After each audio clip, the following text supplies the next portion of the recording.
On poursuit nos rencontres avec nos auteurs ce matin, toujours dans le cadre de la 52e édition du Salon du livre du Saguenay-Lac-Saint-Jean. On a débuté avec des auteurs des romans à saveur un peu plus sportive. Là, on va se diriger d'un autre côté, les romans à saveur autochtone, amérindienne. Donc, on rencontre les auteurs jeunesse Isabelle Larouche et Viateur Lefrançois. Re-bienvenue à tous les deux, ça va bien? Ben oui. Donc, merci. encore une fois, notre rendez-vous annuel dans le cadre du Salon du livre. C'est toujours un plaisir de vous recevoir en studio. Madame Larouche, je vais débuter avec vous parce qu'on se voit quand même souvent, On se pratiquement connaît bien. 2 fois par année. Oh, oui, vraiment. Hein? On se connaît bien. Donc, une auteure très productive. Dernièrement, on s'était vu pour parler du Grand Saut iroquois, Oui. un roman qui a eu beaucoup de succès auprès des jeunes. Puis on va faire un petit rappel avant d'aller plus loin. De quoi il s'agissait déjà? Alors, c'est un roman qui s'adresse aux jeunes lecteurs de 9 ans et plus. Oui. Et je vais rassembler 3 jeunes garçons de 13 ans, des adolescents, un jeune Mohawk, un jeune Québécois, un petit fortin du Lac-Saint-Jean, et un jeune immigrant aussi dont la famille vient de Haïti. OK. Et les 3 vont vivre une espèce de voyage initiatique où ils vont comprendre l'importance de connaître sa propre culture. Alors, moi, c'était quelque chose que j'avais vraiment envie d'écrire puisque j'ai enseigné 8 ans à Ganesatake, le fameux village iroquois au nord-ouest de Montréal. Et puis, j'ai vécu là-bas tellement des belles expériences, tellement une belle découverte de la culture iroquoise. Alors, j'avais vraiment envie de partager et de faire vivre un peu mes découvertes aux lecteurs. Alors, de construire des ponts entre les différents groupes. Et visiblement, ça a été une mission accomplie parce que là, avec le roman, on parle de finaliste au prix jeunesse du Salon du livre.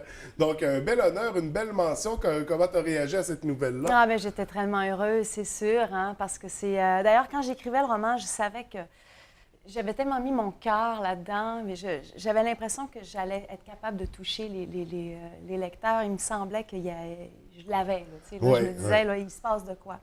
Et puis, c'est sûr qu'on est toujours heureux quand on entend cette nouvelle-là. C'est un grand honneur. Parmi tous les livres jeunesse qui ont été publiés cette année pour les auteurs de la région, natifs ou adoptifs.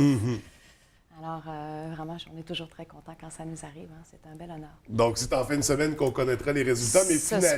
Ce soir. Ce soir. Oui. Et mes finalistes, c'est déjà quand même une très belle mention et un bel honneur. Oui.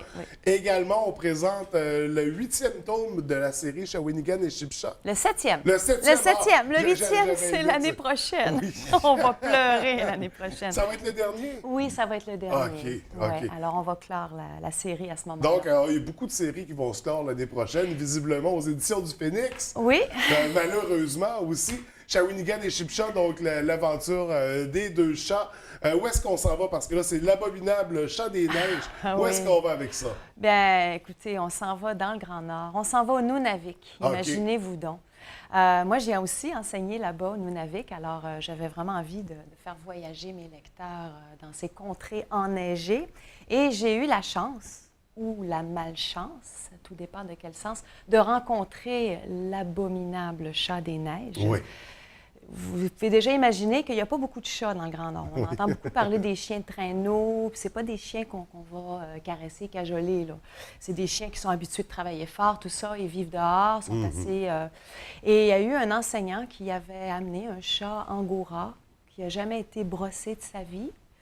Et vous imaginez les motons de poils qui s'accumulent au fil des ans, ce qui est un avantage pour un chat qui habite dans le Grand Nord. Puis là, bien évidemment, le froid, les engelures, les dents. Alors, vous pouvez voir apparaître là une espèce de chat qui se fait respecter. L'abominable chat des neiges. L'abominable chat des neiges. Alors, beaucoup de plaisir. Ouais. Évidemment, Shawinigan et Shipshaw vont vivre une aventure inoubliable. Shawinigan qui est frileuse, Shipshaw aussi qui est paresseux. Alors, il va vivre des aventures qui vont un petit peu plus loin que l'écran de télé auquel Shipshaw est habitué parfois. Alors, j'ai beaucoup de plaisir justement à faire découvrir l'univers des villages du Nord qui sont des réalités tellement différentes d'ici. C'est ça, sous le regard de quelques chats. Donc, c'est un voyage en soi. On les sort de leur zone de confort, puis on va découvrir ces autres aspects-là, une autre culture. Oui, c'est sûr que leur séjour est très court. Oui. Mais c'est assez quand même pour introduire l'univers du Grand Nord chez les jeunes. Alors, on visite vraiment le village, on voit un petit peu comment ça se passe, le climat, la faune, les animaux, tout ça. Évidemment, je m'adresse à des jeunes de 6 à 9 ans, donc on ne va pas dans les grands détails. Par contre, comme je fais beaucoup d'animations scolaires d'un océan à l'autre du pays, là, ça me permet vraiment d'introduire l'univers des Inuits aux jeunes, de pouvoir compléter... J'ai beaucoup d'objets, beaucoup de choses comme ça que les jeunes peuvent découvrir, manipuler sur la culture inuite. Oui, puis il y a toujours ce côté pédagogique-là qu'on retrouve dans tes romans. Donc, un autre aspect qui enrichit le contenu. Alors, à découvrir le tome 7 de Shawinigan et Chibcha, on va se diriger du côté de M. Lefrançois. Un nouveau roman, j'allais dire roman, mais c'est un recueil en fait. Un nouveau livre jeunesse qui s'intitule Pays de légendes. Un recueil de textes, de légendes, de contes à saveur amérindienne. De quoi il s'agit exactement? Qu'est-ce qu'on retrouve? En fait, 5 légendes amérindiennes qui se passent, en fait, il y en a 3 qui se passent dans des temps immémoriaux, c'est ça. Et un autre qui se passe dans les années 1800, un conte, et un genre de petit roman à la fin qui se passe à notre époque, à Manawan, d'ailleurs, au nord de Saint-Michel-des-Saints. Donc, 3 époques où on retrouve... en fait, l'idée, c'est de montrer qu'ils durent, ces gens-là, il y a 10 000 ans, comme aujourd'hui, ils sont là. Et je me suis inspiré pour 2 d'entre eux de légendes de Jean Achard, qui est un auteur des années 40-50. Et ça a été mon premier roman, d'ailleurs, que les frères... moi, je suis un gars de Matane, si on peut dire.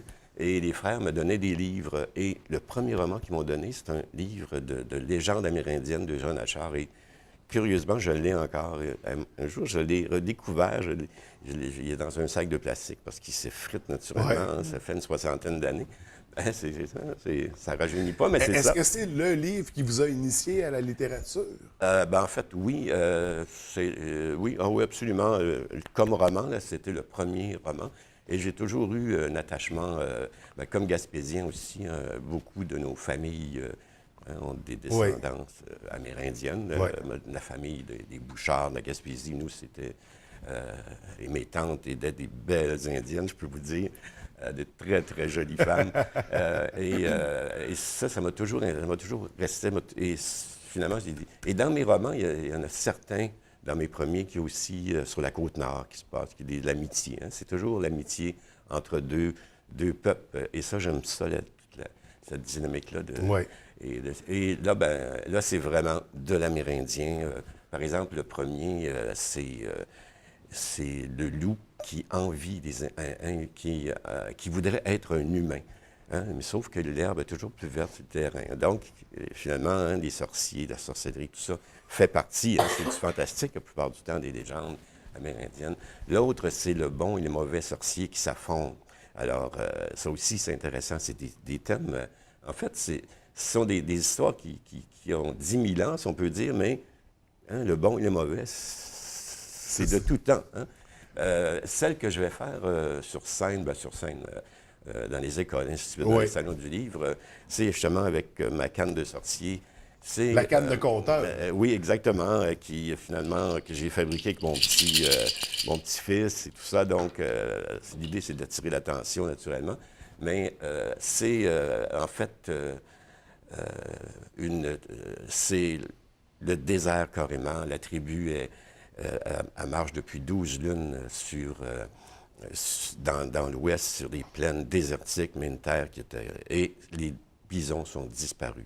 Et c'est ça, finalement, comment ils vont faire pour toute cette tribu-là qui erre depuis 12 lunes pour se retrouver un autre endroit, un autre village. Et c'est ça, cette histoire que je vais raconter. L'autre, qui est plus moderne, à Saint-Michel-des-Saints, à Manawan, c'est intéressant aussi dans le sens que ça se passe maintenant, à notre époque, et là, on va passer un été à Manawan, donc chez le peuple de l'Écorce. Une qui est intéressante aussi, dans les années 1800, que j'ai justement celle de Eugène Achard, c'est un conte qui se déroule dans une ville prospère. Vraiment, tous leurs souris vont devenir vraiment une ville va devenir très florissante. Qu'est-ce qui arrive? Une invasion de rats. Et assez spécial comme histoire, mais c'est vraiment intéressant. Et c'est l'histoire dans le livre d'Eugène Achard que j'avais lus qui m'avaient le plus marqué. Donc, c'est vraiment... Et naturellement, j'adore ces légendes-là. Et curieusement, j'ai fait quelques expositions. Et la surprise que j'ai eue, c'est que c'est les adultes qui m'achètent beaucoup le livre. Ah oui? La moitié, c'est les jeunes, l'autre moitié, c'est les adultes parce qu'ils aiment les légendes. Donc, Ouais. vraiment intéressant. Là. C'est ça, parce que c'est quand même général. Quand on parle de légende, Exact, ouais. ça rejoint tout le monde. Et peut-être que ça va initier d'autres jeunes à la littérature. Un roman qui va les marquer, un livre qui va les marquer, puis qui vont garder au fil des ans et qui va s'effriter dans un sac. En tout cas, on le souhaite. C'est toujours ce qu'on cherche, j'imagine, comme auteur, de marquer un jeune, puis de l'initier à ce bel univers-là.